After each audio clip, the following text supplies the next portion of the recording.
je ne sais pas si tout le monde est tout à fait au courant, ça vaut la peine qu'on prenne 15 secondes là-dessus. Vas-y, je t'en prie, oui. C'est, donc les perturbateurs endocriniens sont, semble-t-il, assez clairement responsables d'une chute dramatique de la fertilité masculine, en Occident.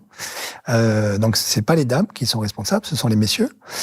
Et cette chute de la fertilité masculine, si on prolonge les tendances qu'on observe depuis une quarantaine d'années, rendrait impossible la reproduction naturelle en Occident autour de 2050. On ne pourrait plus avoir d'enfants autrement que par procréation médicalement assistée, autour de 2050. C'est-à-dire qu'un homme et une femme en Occident ne pourraient plus, parce qu'ils passent la nuit ensemble, avoir un enfant.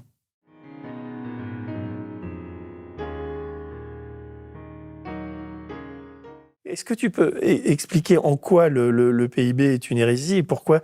Et est-ce que c'est pas un délire de dire qu'on pourrait inventer un indice de bonheur?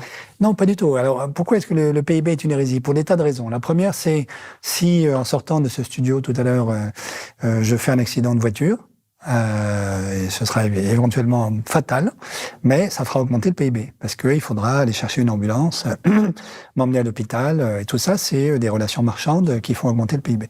Donc le PIB, en fait, est aveugle à la nature de ce qui a provoqué l'augmentation de la valeur ajoutée. Donc de ce point de vue-là, on peut augmenter le PIB pour des très mauvaises raisons. Ça, c'est une première chose.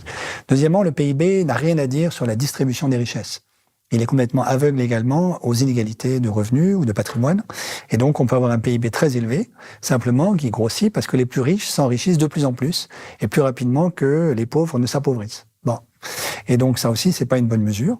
Et puis, le PIB n'a rien à dire non plus, ni sur le niveau d'éducation de la population, ni sur son niveau de santé. Hein. Donc, par exemple, tu sais qu'aujourd'hui, l'espérance de vie aux États-Unis décline. Hein. L'espérance de vie à la naissance baisse, toutes catégories sociales confondues, pas simplement pour les plus pauvres, mais elle baisse tellement vite pour les plus pauvres que l'augmentation de l'espérance de vie pour les plus riches ne compense plus. Et la mortalité infantile aussi. La mortalité infantile augmente, voilà. Alors que le PIB continue d'augmenter.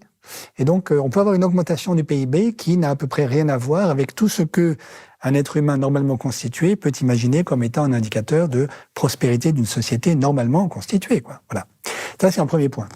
Il y a un deuxième point, plus technique, mais tu vas voir, on va le comprendre rapidement, qui est que lorsqu'on raisonne en termes de croissance, on ne regarde pas ce qu'on appelle le PIB nominal, mais le PIB réel. Alors, qu'est-ce que c'est? Imaginons que le PIB, donc c'est la taille du gâteau, France par exemple, mais on le calcule en prix courant, en euros courants. Et s'il y a 5% d'inflation, le PIB va mécaniquement gonfler de 5%, alors que la taille du gâteau n'a pas bougé. D'accord? C'est juste parce que le niveau des prix a augmenté. Ouais. Donc toutes les transactions sont plus chères de 5%. Donc globalement, le PIB augmente de 5%. Mais ça ne veut pas dire que notre richesse réelle a vraiment augmenté de 5%. Donc, ce que font les économistes depuis des décennies maintenant, c'est qu'ils déduisent l'inflation de l'augmentation du PIB dit nominal, c'est-à-dire en prix courant. Bon. Quand j'ai déduit cette inflation, j'obtiens ce qu'on appelle le PIB réel, c'est-à-dire vraiment l'évolution de la taille du gâteau, indépendamment du niveau général des prix. Le problème, c'est que quand je fais ça, en fait, admettons, je regarde le PIB en 2020, puis je compare avec le PIB en 2021, je regarde l'évolution de l'inflation entre 2020 et 2021, je retire le montant de l'inflation et j'obtiens, par déduction, l'augmentation de la taille réelle du gâteau entre 2020 et 2021. Donc c'est comme ça qu'on fait. Je te suis. Voilà. Et quand on parle de croissance, mais ça va. Quand on parle de croissance, on parle uniquement du PIB réel. On parle jamais de la croissance du PIB nominal. Simplement, si je fais la même opération entre 2020 et 2025, je regarde le niveau des prix en 2025, l'inflation entre 2020 et 2025, je la retire et j'obtiens l'augmentation du PIB réel entre 2020 et 2025. Or, qu'est-ce qui s'est passé entre 2020 et 2025? Il y a une déformation de plein de prix relatifs entre eux. C'est-à-dire que le niveau de l'inflation, c'est un niveau général moyen d'augmentation des prix. Mais par exemple, en France, on a une énorme bulle spéculative immobilière sur les grandes villes, en particulier Paris, mais pas uniquement, mais aussi Paris. Et puis, on a plein d'autres, par exemple, les salaires qui n'ont pas du tout augmenté à la même vitesse. Bon. Et donc, si on regarde uniquement le niveau général d'inflation, on regarde une grosse moyenne qui ne permet pas du tout d'appréhender la déformation des prix entre eux. Et donc, en réalité, quand je déduis ce qui s'est passé entre 2020 et 2025 en termes d'inflation, de l'augmentation du PIB nominal, je suis en train de construire un gâteau qui n'existe pas. qui serait le gâteau France si la structure des prix avait été la même entre 2020 et 2025. Mais évidemment qu'elle n'est pas la même. Elle s'est déformée dans tous les sens. Mais il n'y a pas d'indice ou il n'y a pas de méthode mathématique ou d'algorithme, ou je ne sais pas, enfin toi qui es un docteur en mathématiques, qui puisse calculer au plus juste ce PIB et ses déformations. Alors, on peut essayer de faire ça, mais ça suppose, c'est pas une question d'algorithme, c'est une question d'avoir les données. Donc il faut rechercher les données chaque année sur un gros panier de consommation avec plein de biens à la consommation, rechercher les prix de ces biens tous les ans et voir comment ils se sont déformés année après année. Alors, ouais. La naïveté de ma question, mais à quoi ça sert finalement de calculer ce PIB ou d'être au plus juste? En quoi ça aide les sociétés? Alors justement, mais ça c'est ce que je disais tout à l'heure, ça ne sert pas à grand-chose puisque ça permet pas du tout d'appréhender la qualité du tissu social, la santé de la population, son niveau éducatif, absolument pas. Donc c'est juste une manière de se donner une métrique qui permettait en fait il y a 60 ans de vérifier si notre voisin peut nous faire la guerre et a des chances de la gagner, et qui aujourd'hui au fond est en fait une manière très paresseuse de mesurer l'évolution d'une société. C'est tout. Alors est-ce qu'il y a des alternatives? Tu m'avais demandé s'il y a des alternatives. La réponse est oui, il y en a plein. Alors, tu as par exemple le rapport Sen-Stiglitz, Amartya Sen et Joe Stiglitz, de 2010, qui avait été commandité par Nicolas Sarkozy à l'époque, qui fait un panorama d'une centaine d'indicateurs alternatifs. Tu peux au minimum regarder ce qu'on appelle l'indice de développement humain, qui est publié par les Nations Unies chaque année dans un bureau à New York, qui est constitué de 3 composantes: le PIB par tête, le niveau d'éducation et le niveau de santé de la population. Et puis tu fais une moyenne de ces 3 composantes et ça donne un indice. Bon, c'est déjà un peu mieux que le PIB. Alors il manque là-dessus évidemment les inégalités de revenus, de patrimoine, il manque l'impact écologique, j'en ai pas parlé tout à l'heure, mais le PIB ne dit rien sur l'impact écologique d'une économie. Donc on peut avoir une économie qui croît, mais qui détruit les conditions de sa propre subsistance et qui s'effondre 20 ans plus tard, alors qu'elle a une belle courbe de PIB aujourd'hui. Bon. Et donc il faut au minimum ajouter tout ceci au PIB. Voilà. Au minimum, la santé, l'éducation, les inégalités, l'impact écologique, et on obtient quelque chose qui a un tout petit peu plus de sens. Après, on peut réfléchir, faire un cran de plus, et faire ce qu'ont fait des amis, collègues à Lille, Jean Gadret, par exemple, et puis ses collègues, qui est de proposer aux citoyens eux-mêmes de construire leur propre indice. Voilà. Et donc, ce qu'ils ont fait, c'est qu'ils ont organisé des réunions avec ceux qui étaient volontaires. Ils leur ont expliqué comment on construit un indicateur macroéconomique, comment on a construit le PIB, comment on a construit, par exemple, l'indice de Gini, etc. Puis une fois que tout le monde était un peu au parfum, ils ont demandé à ces citoyens qui étaient là, mais vous, alors, pour vous, qu'est-ce qui compte vraiment? Qu'est-ce que vous voudriez voir augmenter dans la société? Et comment est-ce qu'on va le quantifier, le calculer? Et ils ont travaillé ensemble et ils ont abouti à un indicateur, on pourrait dire citoyen, pour les Hauts-de-France.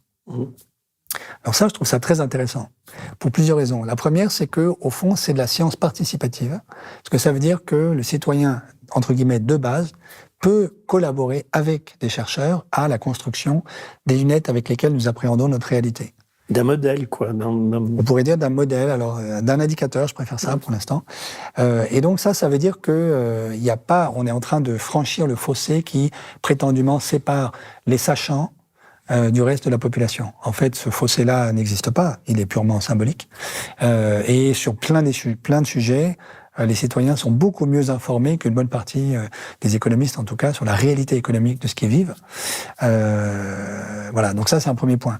Quelqu'un qui avait essayé de faire ça, déjà, c'était Hervé Le Treut, que tu connais, un grand climatologue français, qui a fait un rapport sur l'évolution écologique de la région Aquitaine, autour de Bordeaux, avec des citoyens, en les interrogeant sur qu'est-ce que vous voyez sur l'évolution des marécages à tel endroit, de la forêt à tel autre, etc.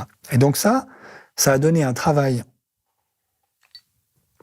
qu'aucun chercheur dans son bureau ne peut faire, parce qu'il y a un savoir, en fait, local, territorial, de la part des citoyens qui vivent sur place, qui est unique, impossible à substituer avec ce qu'on sait sur Internet ou les bouquins. Et ce qu'a fait Hervé Le Treut, c'est organiser la discussion pour que ces personnes-là puissent partager leur savoir sur le territoire où ils vivent. Bon. Et donc, d'une certaine manière, Jean Gadret a fait la même chose à Lille, avec une perspective un peu différente, celle d'un économiste et pas celle d'un climatologue, mais avec un résultat, à mon avis, tout à fait passionnant qu'on pourrait reproduire. Alors, on pourrait imaginer demain, si ça t'intéresse, une convention citoyenne de l'indicateur national de prospérité. ou de bonheur national. Plutôt que de faire une convention citoyenne sur le climat, ce qui était très bien, ce qui a une grande réussite, un miracle, on pourrait faire une convention citoyenne sur le bonheur national brut. Comment est-ce qu'on veut le définir, nous les Français, par exemple. Voilà. On prend 150 citoyens tirés au sort, de manière qu'ils soient à peu près représentatifs de la société française. Chacun donne ses indices ou ce qui le rend heureux. Voilà, on les forme un peu. Il faut quand même aller les briefer un tout petit peu sur la manière dont on construit un indicateur. Leur expliquer ce que je viens d'expliquer, pourquoi le PIB réel, par exemple, n'a pas beaucoup de sens. Et puis après, on leur demande... c'est ce que fait le Bhoutan un peu ou pas du tout? Alors non, le Bhoutan, c'était pas du tout... Je crois pas que c'était un indicateur participatif. Mais on pourrait faire ça, nous. On pourrait faire un indicateur 2.0. Le Bhoutan, c'est un gadget, ça n'existe pas vraiment. Enfin, non, c'est un pays qui existe. Non, mais je sais que ça existe. C'est un roi, je crois, le roi. Oui, c'est ça, voilà. Qui est d'ailleurs un peu dictateur, non? Oui, c'est une monarchie pas tout à fait sympathique. Ouais. Mais non, mais c'est le seul pays au monde qui a ça. Oui, qui fait ça. La difficulté, si tu veux, c'est que alors évidemment, c'est le Bhoutan, donc la communauté internationale s'en fiche un petit peu. Mais si c'était un gros pays qui faisait ça, ce serait problématique parce que les autres ne pourraient plus se comparer à lui. L'avantage du PIB, c'est que tout le monde a le même, ou plus ou moins, normalement. Oui. Et donc, on peut se comparer entre nous. Se livrer à un petit jeu auquel tout le monde se livre depuis la cour maternelle, savoir si le plus grand, plus petit, voilà. Et donc, ça bousculerait complètement les référentiels internationaux.